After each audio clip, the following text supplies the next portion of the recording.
Hey everyone, Stephanie here, coffee drinker, book lover, and reviewer of many things, and I finished another book off of the 2024 reading challenge. If you hear Christmas music in the background, my kid is watching Pokemon TV on the TV, but it's on YouTube. I hope that makes sense. We are in the Christmas spirit, despite my witchy cup and my ghosty blanket. I have hung snowflakes on the ceiling, and we have a Christmas tree out. Yeah. But that's not what we're here to talk about. So let's get started. I read Bone Houses. I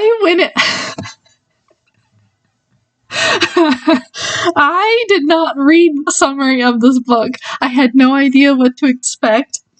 All I knew was, where is it?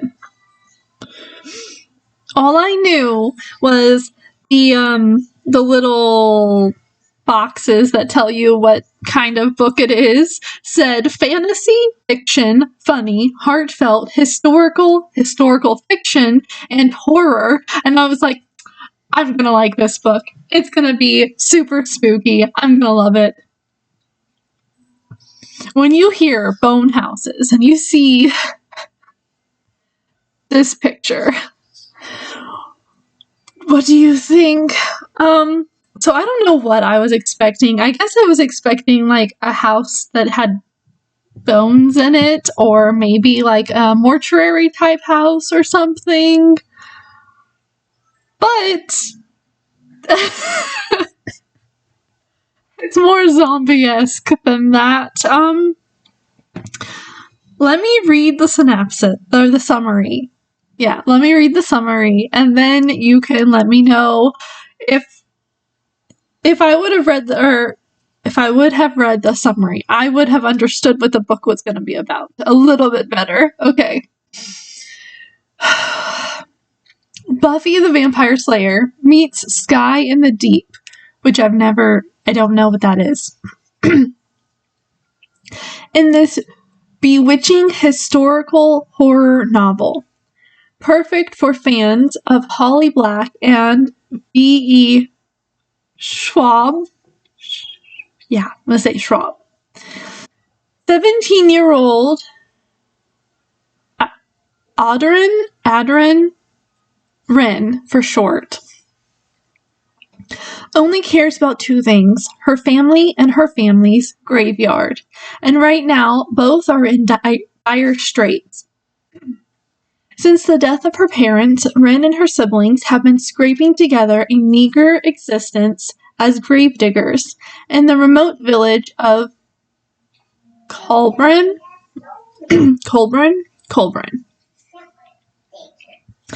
which sits at the foot of a harsh and deadly mountain range that was once home to the Fae.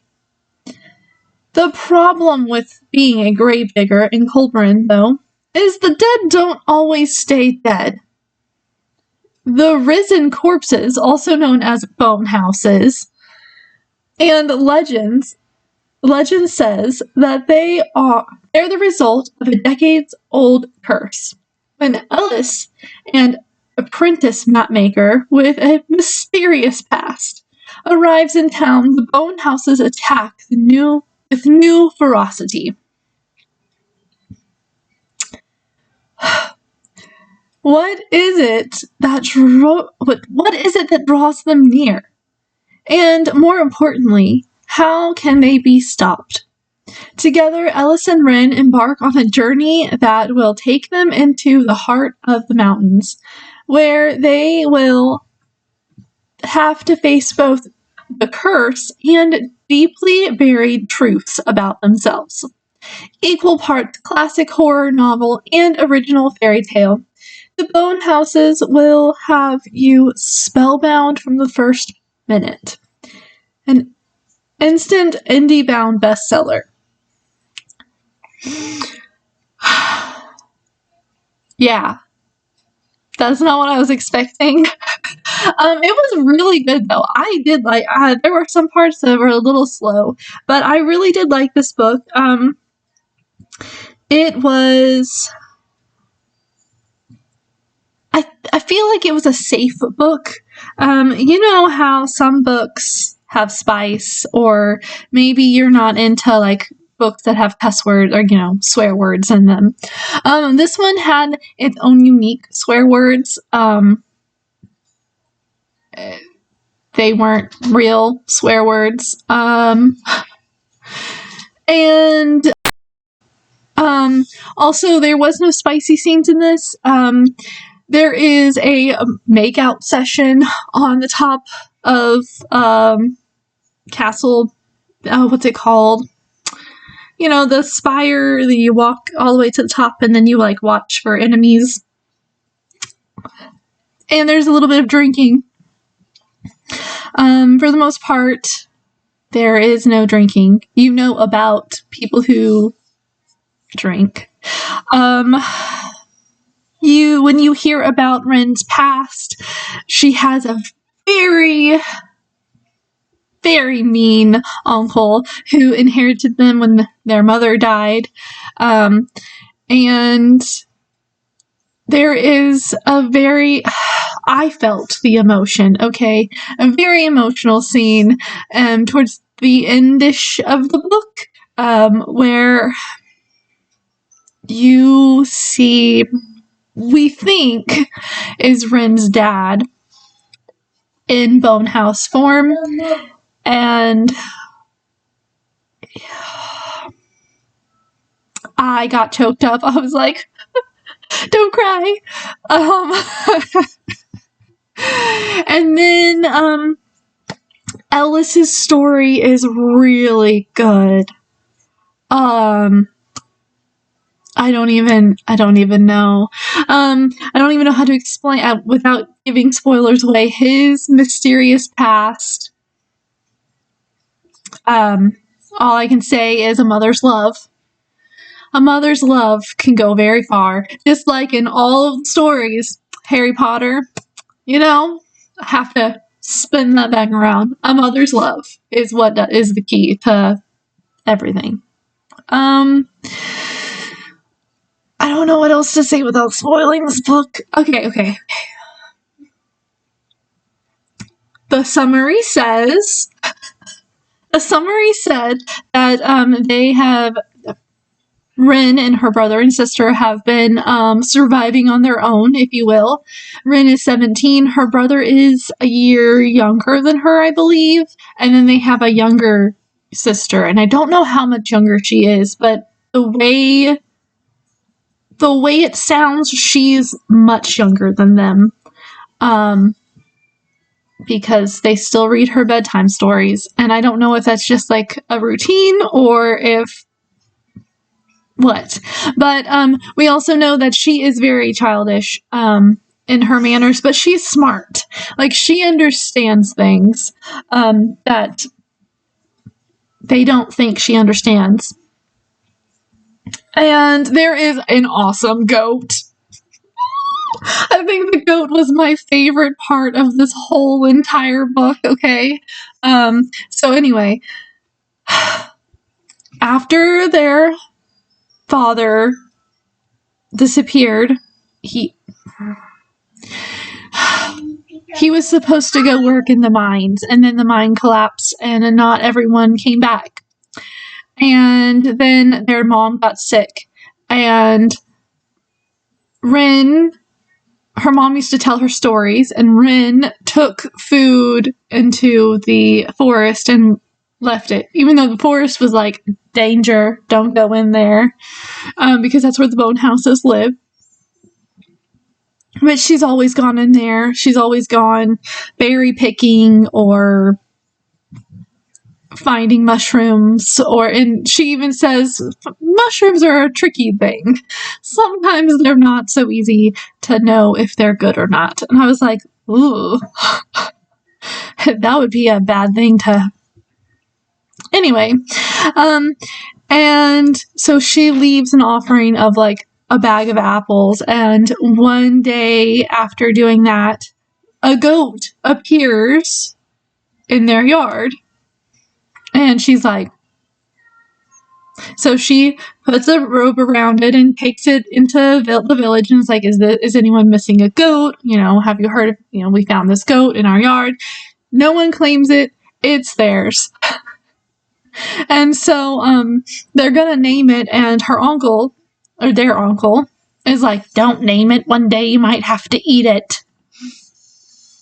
So they never name it. And so they just call it Goat. Goat! Goat! Where are you? And often this goat wanders around and is mischievous. And her sister, Carrie, I can't remember how to pronounce the whole name, so Carrie, will randomly bring their animals into the house because to keep them safe or to keep them warm. And they'll be like, Carrie, your goat's in the house again. And she's like, oh, how? I can't imagine. And it's pretty funny. I'm not going to lie.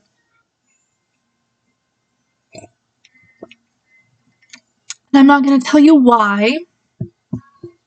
Put that down gently so it's not too loud. The goat plays a way bigger role. And it's kind of sweet. So once their uncle disappears, we know more about that later. He shows up. And then you hear later his whole entire story because Ren tell us about it. And anyway, when he disappears after gambling and drinking, he owes money to the town magistrate, I think is what it's called, like the mayor of the town or whatever. And that guy is very... I wanted to punch him in the face, and so does Ren. I'm right there with her. I'm like... He collects the tax, and he's supposed to give that tax money to the prince's people to take it to the castle. I don't know how that works. How taxes were run back in the day. And so he always comes to their house or sees them in the street, and he's like, that house is going to be mine. I'm going to sell it. You're too young to run the graveyard. And she's been running it since she was like 6. So she's been digging holes for bodies since she was like a kid, because that's when her father started teaching her. And then after her father disappeared, she kept it up because she needed the money for her family. And so like they've been paying their taxes, but this mean guy keeps coming and like, your uncle owes this much money to me because of gambling, and if you don't pay up within this amount of time, then I'm taking the house and you're going to workhouses.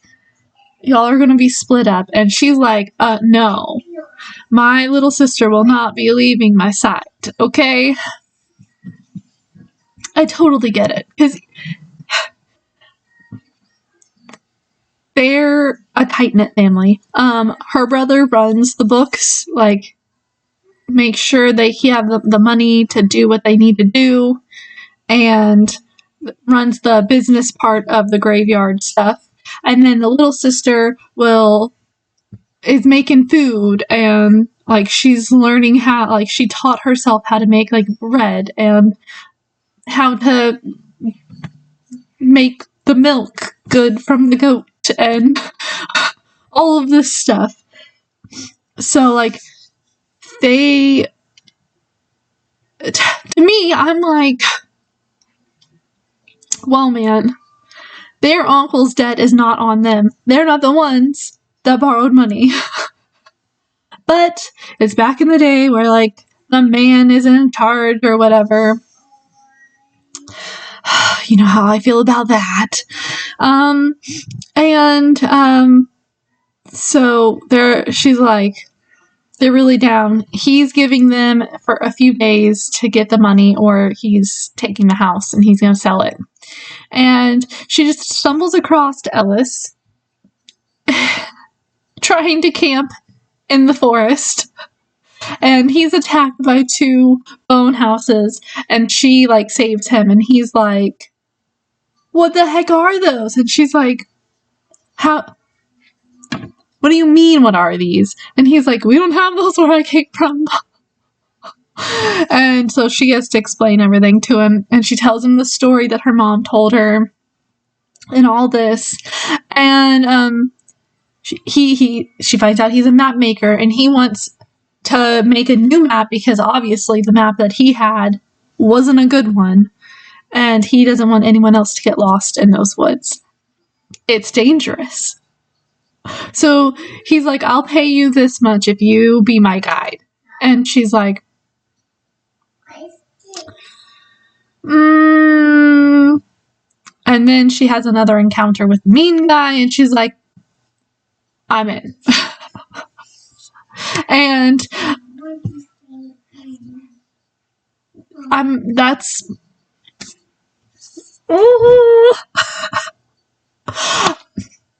there's a little bit of a romance between them. You get their inner thoughts. He's like, oh, I've never felt like this toward, like, her eyes, or the way her hair is. I love that she doesn't judge me. And she's like, this man, and he's only like 18, 19? I think he's 18. So, you know, they're at that age. And they even have a whole conversation. I'm not going to tell you what started the conversation, but she was like, do you normally start this kind of conversation about dead bodies and corpses? And he goes, no, the last girl that I tried to court, I brought her flowers, and she threw them in my face. Something along those lines. And she's like, oh. And he's like, so I'm trying something new. Sorry, I thought there was a bug. It's not a bug. It's a tag. Touched my foot. I panicked.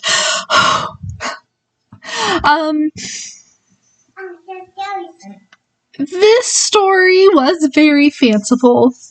They do end up going into... Okay, back up. They meet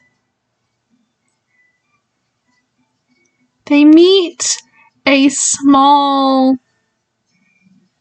village of people who are living with bone houses. I get it. You want to stay with your loved one, but at the same time, ew. You know what happens to a body after it dies, right? Okay. And then they're on the run, and the goat is still with them. And they go through the mine that her dad disappeared in. And yeah. There's a lot of climbing, and Ellis has a hurt shoulder. It's been that way since he was found. And they don't know why. And so yeah. By the time they're done getting out of there, he's like, he's done. She had to, like, help pull him out of the place that they were climbing out of, and oh man, Oh man. And then there's a bunch of adventure. Okay, so this was like the back half of the book kind of reminded me of like MOPG.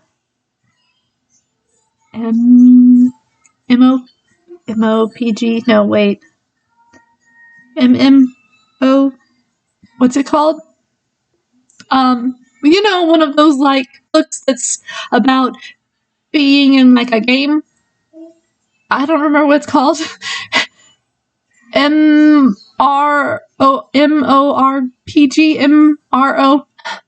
What's it called? Anyway, it reminded me like of one of those where you're in a game, or you're in a different world, and there's like monsters that are not real monsters that you have to fight. And it was really good.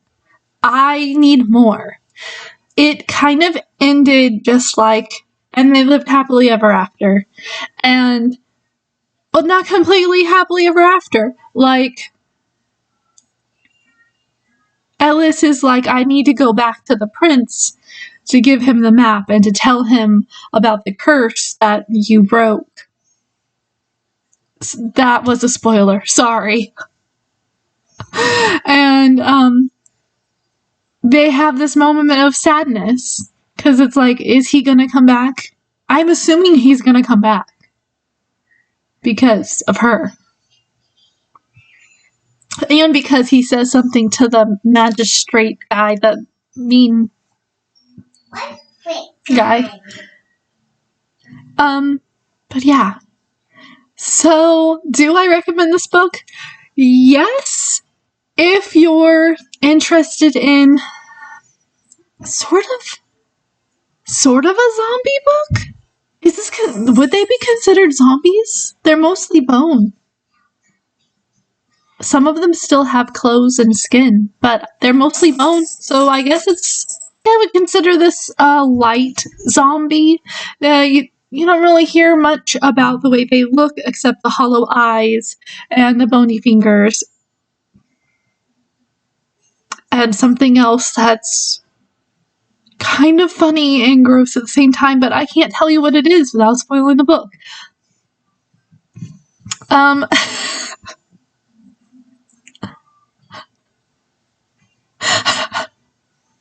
gonna say it, okay? So just skip ahead 10 seconds, okay? Ready? Bone goat. Bone goat! No, bone goat. Yeah. My favorite part, every part of my favorite part of this book had that in it. There's some sort of alligator monster thingy that can't be killed. Later, towards the end of the book.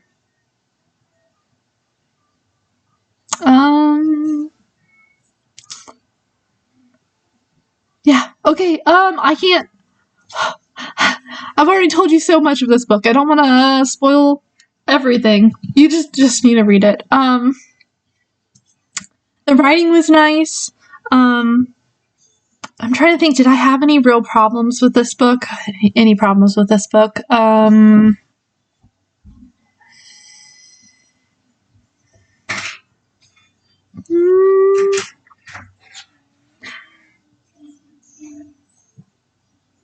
No, I don't think I had any problems with this book.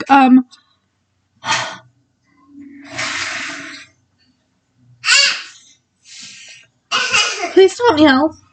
Yep, no, I didn't have any problems with this book. I think there were some parts that were a little bit slow paced, but it was like the calm down parts because there was so much like, oh, we gotta bar the doors and there's another entrance over there and these things are coming at us. The bone houses are attacking.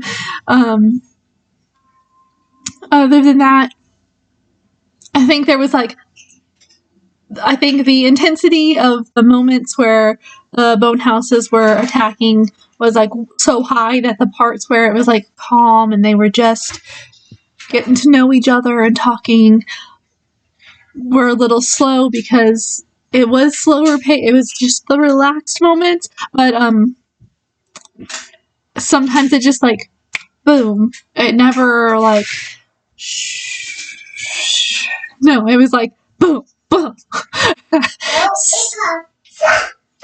Okay, so that's all I have to talk about. I'm gonna finish my coffee. Yeah, I know it's this witch's brew. I have to get my kitty cat cup out for Christmas time. And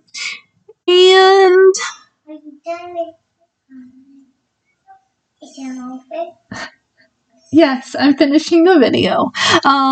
Like this video if you like this video. Comment below, did you read this book?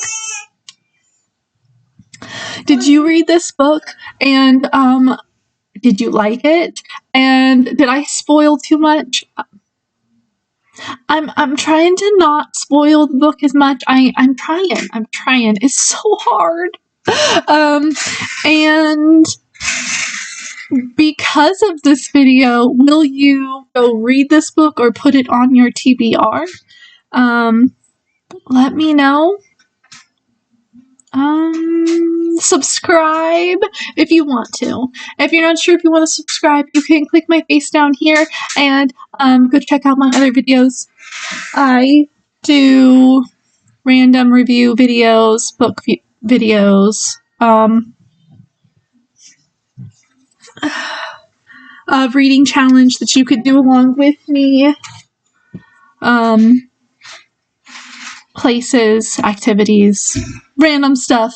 If I feel like I need to make a video because I haven't seen it being made before, I do it, or because somebody was like, oh, this book was 5 stars, and then I'm like, did you even read this?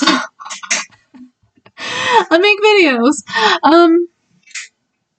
Yeah, that's all I have to talk about, and share this video because someone else might need to read this book or know about this book. I will see you on my next video. Bye.